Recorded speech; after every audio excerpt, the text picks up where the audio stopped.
Tirupati Reddy ward member గిట్ట కాదు, రా దమ్ముంటే దళితబాలో పోటీ చేయి, నా మీద నీకు దమ్ము ధైర్యం ఉంటే.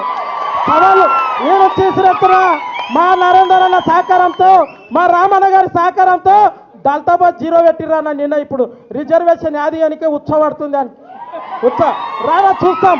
ఆయన ఇంకోటి కోడంగల్లో నరేందర్ అన్న గల్లీ గల్లీకి సీసీ రోడ్ వేసిండు. కోదికి ఒక్కసారి చూడండి, గలికి వస్తే ఎవరికో పుట్టిన బిడ్డ నా బిడ్డ అని ముద్దాడితే తిరుపతి రెడ్డి అనుకుంటా నవ్వుకుంటా. కానీ ఈరోజు తిరుపతి రెడ్డి కానీ రేవంత్ రెడ్డికి ఒక్కటి చెప్తా, నువ్వేంది బాగా బెదిరించేది నన్ను? నీ తెలంగాణ ఉద్యమంలో రబ్బర్ బుల్లెట్లు దాకి సావంచలకు పోయి వచ్చినాం. నీ తాటాకులకు ఎవడు భయపడాడు ఇక్కడ కొడంగల్ ప్రయోజనాలు గుర్తుపెట్టుకో. మా నరేందర్ అన్న చూస్తే పాపం స్వామిడు సాఫ్ట్. నరేందర్ అన్నకి ఏం పని ఉండదు, అన్ని పెళ్లిళ్ళకి వస్తాడు. మరి ఏమిటికి రావాలి? నీలాక మరి లోట్లకు వస్తాం. అక్కడ అన్ని అలా కొడంగల్ నియోజకవర్గంలో అన్ని భూములు ఇట్లా పెద్దపాలు మింగినట్లు మింగుతున్నారు, అంతా అక్కింపేట. కానీ మన ఇక్కడ అందరూ ఉన్నారు. దయచేసి మాట్లాడండి. రేవంత్ రెడ్డి ఏం భయపడాడు, ఓటుకున్నట్టు దొంగ 420